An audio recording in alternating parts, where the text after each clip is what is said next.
What's up, guys? It's Ed here from Geek, and today we've got a full house for the Google Ads Agency Roundtable. We've got Rob in the house, we've got Nick, we've got Mark, we've got Dustin, and we've got a guest from Dope Marketing, Dave Carroll. What's up, Dave?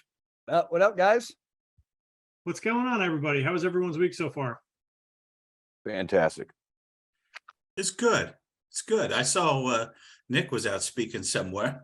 Yeah. That's usually a Dave thing, but Nick was out there delivering value. Delivering intelligent conversation from a stage near you. How'd that go? That was good. It was good. They didn't ask too many dumb questions, so it was nice. I was told not to do a sales pitch, so I didn't because I never do. And we were able to ask. There's a lot of high level intelligent agents in the room, so they were asking some pretty good questions. But a lot of people asking about YouTube stuff. So we're working on it, man. Did you tell them they sucked and the leads didn't suck? I've had that conversation a few times, maybe. Yeah. Do you guys get from guests that they like it here already? Is that a normal thing 30 seconds in? Yeah. Yes.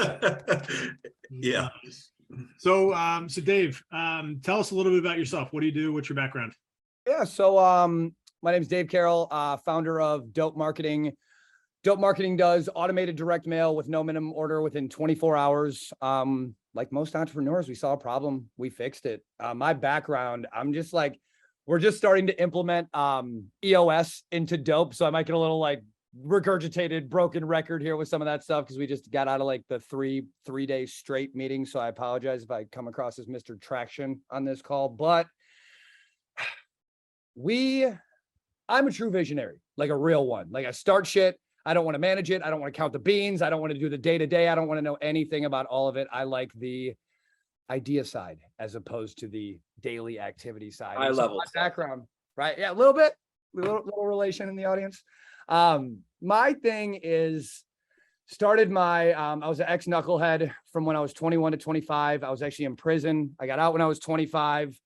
What's the treatment thing? I went back to the same shit, sick and tired of being sick and tired. And so I'm like, I've never had a job in my life except when I worked at a window cleaning company in the halfway house. So what the hell am I going to do? Let's start a window cleaning company. So fast forward 13 years. We've had that business.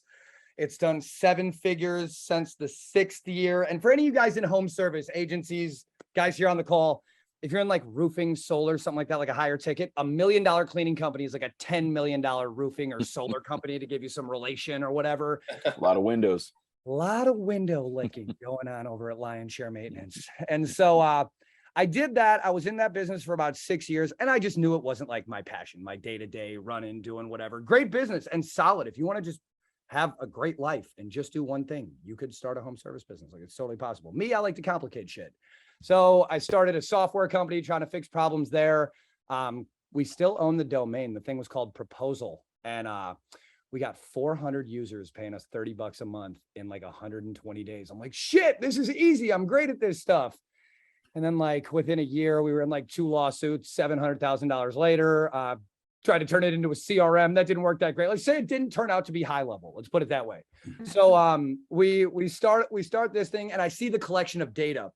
And I truly found like what my superpower is. Like I'm a fucking nerd. Spreadsheets, data, audience targeting, demographics. This was around the time that like Facebook was taken away, like the real demographic stuff, homeowner versus renter, income, credit score. Remember all that shit was there and you could like use it? Yeah. We started taking that away. And I was so familiar with sending direct mail with my cleaning company.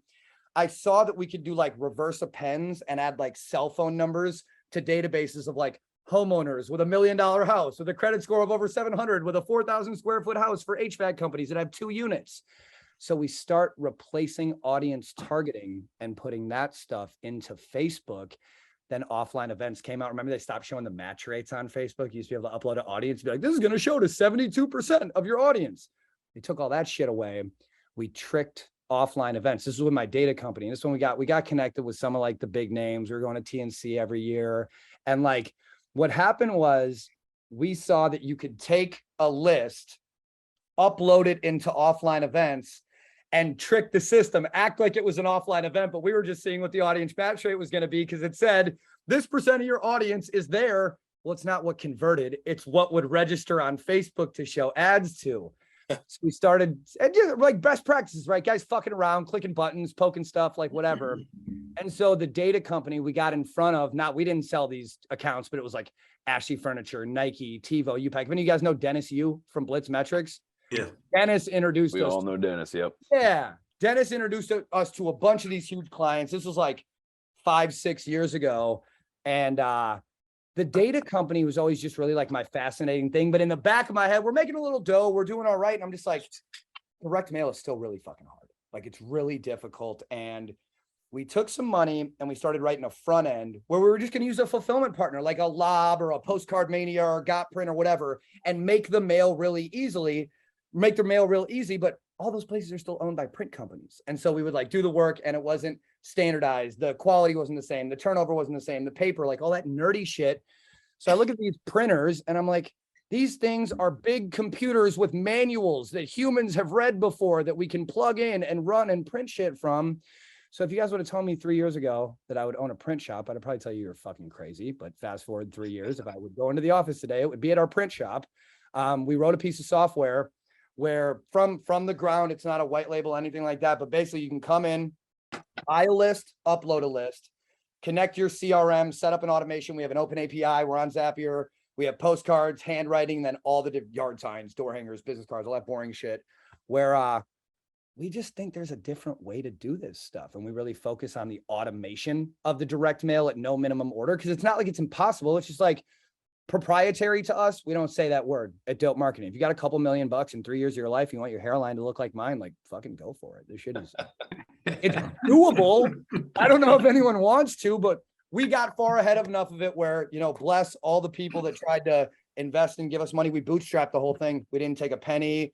We bought the print shops and wrote the software and did the stuff. And now we're very humbled to be in a very fortunate position. We just came off of, we were out with Mark at JC Heights event with that commitment summit. We're getting in front of some of the movers and shakers. And thankfully, there's just not a lot of people trying to solve the problem that we're solving right now.